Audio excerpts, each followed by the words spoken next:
Hey guys, welcome back to Missing Out Mondays, where we tell you what we're into. Start your week off right. I'm Tauri Jay. I'm Lex Michael. And today we're joined by Ruthanne, who will be joining us on our main show. Ruthanne, tell everyone hello. Hello! How are you? I'm Ruthanne. Hi. You might know Ruthanne from the Wiki Ship Down podcast. You might know her from being a part of our lives as long as we can remember. Aww. Yeah. To be fair, our long-term memory is a little funky. Short-term memory also very spotty. That's true. I use a mallet to go to sleep every night. It's just a bunk on the head keeps the demons away. Yep, that's right. I've been the one with the mallet for all these years. Yeah. That's how we've been these friends. Yeah. What are you into this week? So I have been in a documentary hole, as a lot of people have been, and I watched the in tandem both of the Fyre Fest documentaries, but the one that has got me right now is called Behind the Curve. It's a Netflix documentary about flat earthers, but not the theory, like their infighting and their celebrity within the community. It's just fascinating, and just it's funny, but it's not in a mean-spirited way. There's just so many moments where you're just like, oh, buddy, come on. Come on. And they have like a NASA researcher on there. It's just like, I can't. I'm so tired. And It's so interesting to me that people do refer to flat Earth as a theory. Uh-huh. I don't know that there's enough there that we can reasonably call it a theory. I mean, a theory is just anything that you're essentially speculating about. It does then it becomes a law. True, yeah. That Schoolhouse Rock Bill song taught me. Yeah. I'm just a theory, yeah, I'm only a theory, and I feel inferior. The guy in a suit picks up a phone off the wall and is just like, fire everyone. But there is one moment of this that I have to share, and it will be the reason that you go, okay, it's going on my queue. They have their international conference they filmed this back in 2017, but it just came out this year, in Raleigh, North Carolina, at this hotel where this conference center prominently features a giant sculpture of a globe out in front of it, and they did not realize. That's an oops. That's great. And a lot of flat earth graphic tees. Count them. Do a shot for every time you see them, because they are many in number. Yeah, that is what I've been into. It's a good palate cleanser for all the other documentaries out there right now. So yeah, that's what I'm into. What are y'all into right now? Wait, hold on. Where can people find this? Netflix. Okay. It's one of the Netflix documentaries. Netflix documentary. That was very animated, and I don't know why. Because you love Netflix. I get it. I do. I own many shares of Netflix. Please continue purchasing them. Yeah. That's why they raised their price. They just wanted you to make more money. It's true. Stop sharing your password. But okay, so I am into this. Recently, I got into this anime called Mob Psycho 100. It's a short series. First season is 11 episodes. Second season is in process, but they I think also will be 11 episodes. The premise is in this world that they have created, there are these people called espers who have psychic powers. And our main character is a super powerful esper, but he doesn't want that to be what defines him. And so he's trying to become a whole person by doing other stuff. And so people keep trying to use him for his psychic powers. And he essentially has to suppress his emotions. And so he's a very subdued guy. But the main character is very genuine. He's super wholesome, I would describe him as. And so people are constantly trying to either combat him or recruit him. And he has all these other non-ESP related ambitions that he wants to focus on. And it's this dichotomy between a bunch of people who are trying to use their psychic abilities for their own benefit, whereas he's trying to ascend beyond them, essentially. And That's really cool. Yeah, it's awesome. It's funny. It utilizes so many different art styles, and the characters are super memorable. So I love Mob Psycho 100. The second season actually manages to take the initial premise and push to grow the characters a lot more, which I thought was a really nice way to progress that. In that I was catching up on it the other day, and I'm not a big slice of life person. I've mentioned that a bunch of times on this show, and it took all the characters and elements of the show and almost removed all the psychic power stuff and just focused on the main character trying to accomplish a super mundane goal and everyone trying to support him in doing so. And you see how much he's grown and how much they've grown because of their relationship with him. And it became really touching. And I highly recommend it to anybody, especially if you love humor and great animation. That is definitely up my alley. That's very cool. It sounds like every the anime protagonist trying not to be the protagonist the entire time. That's really cool.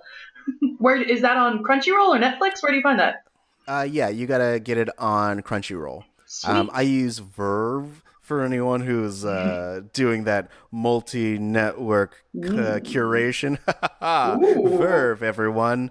Catch it on Verve. Catch it, swerve on Verve. He's doing double pistol fingers right now. Hell yeah. Yes. What about you, Lex? What do you got? I mean, the biggest thing on my mind this weekend is Captain Marvel, but I know a lot of people haven't had time to see it, so I don't want to hit spoilers super, super hard. I feel like there's a time, like, including Ruthanne, I don't think you've seen it yet, so I'm definitely not going to. Yeah, I'm definitely not going to sit here and spoil the whole movie. Next week, I may, but in the meantime, since that really is that's my preoccupation. Whenever one of these things comes out, it's like, all right, well, that's my weekend. That's just my weekend is either watching it or thinking about watching it. But I will say, without spoilers, I dug it a whole bunch.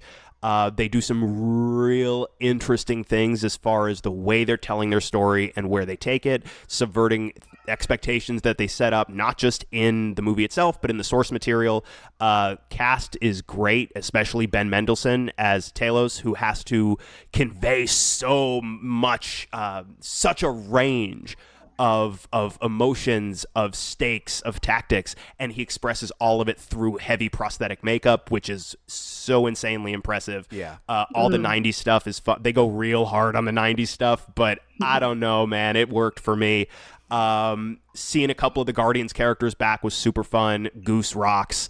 The effects on Sam Jackson are out of this world. Like, it's dang near seamless. Yeah. It Amazing. really does feel like you're watching Sam Jackson back in the 90s. And their relationship is wonderful. It's so nice to see Coulson back in one of these. And you get little tastes of the history of that world, little bits that inform things that come much later that we've seen in this universe in a way that feels organic. It doesn't feel, for the most part, doesn't feel too heavy-handed. It all works. There were a couple of moments that made me stop for a second and go, wait, does this break the timeline? And then trying to piece it all together and go, no, in fact, this can totally track. Yeah. I had a real good time.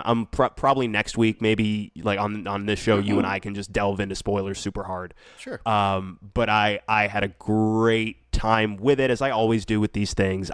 I am the audience for these movies. But I also really like how we're getting, as of this recording, we're about a month and change away from Avengers Endgame. Oh, yes. When all of this, the version of this, now of course they're going to make Marvel movies forever. After the bombs drop, cockroaches will still be making these things. But the iteration of it that we've all been watching and loving for what will then be 11 years is ending. And I really like it. It feels as poetic as big, massive, commercial, corporate-backed productions can be. It feels a little bit poetic that before we wrap everything up, we're going all the way back to where a lot of it began.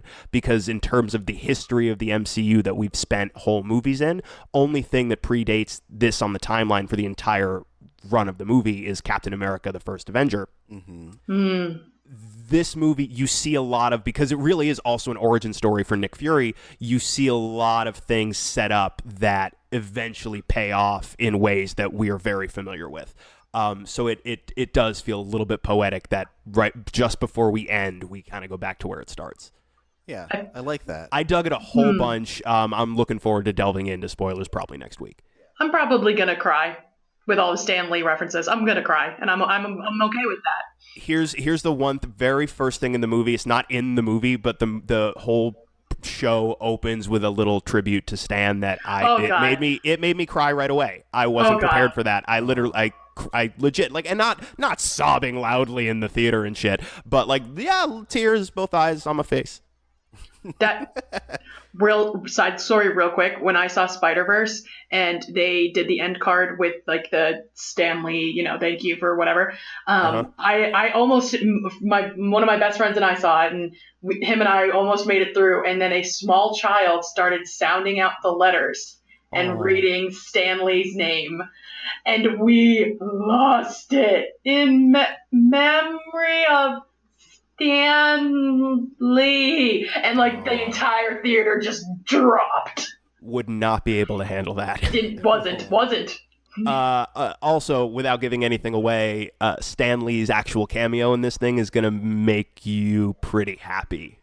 Awesome. I got so much life out of his cameo in Captain Marvel. You'll know what I'm talking about when you see it. Okay, yeah. Yeah. I can't wait. All right. So, guys, if they want to talk to you a little bit more about what you're into, where can they find you? Ruthanne, you are you're bringing in The Babysitter tomorrow. It is a Netflix original that aired in 2017. It's a McG directed film. A McG joint. Don't introduce me that way. You fan, bring in the McG. You can find me, and I guess cyberbullying me because of that intro, at Ruthanne Beverly on my personal Twitter, or I am also a podcaster. If you want to hear about that, you can follow me on WikiShipDown, also on Twitter, Instagram, and Facebook on all three. So, yeah, that's me. Awesome. Lex, where can they find you? I am on Twitter and Instagram at @TheLexMichael. And you can find me at Tauri Jay, TaurijAY. But you can find this podcast at Missing Outcast. That's MISSINGOUTCAST. So give us a follow on Instagram or Twitter if you have the time and you have the desire. That's where you can keep track of who our guests are, stuff we're interested in. It's where we like link things that we are interested in that you should check out. So definitely give it a follow. Do it. They're fun. Do it. You won't do it. Yeah, you fucking coward. Do it. You won't do it. No, we love you. Please, we love you. Please do the thing. But yeah, and don't forget to join us for the Babysitter chat tomorrow. Ruthanne will be joining us again. And we will see you then. Bye. Bye.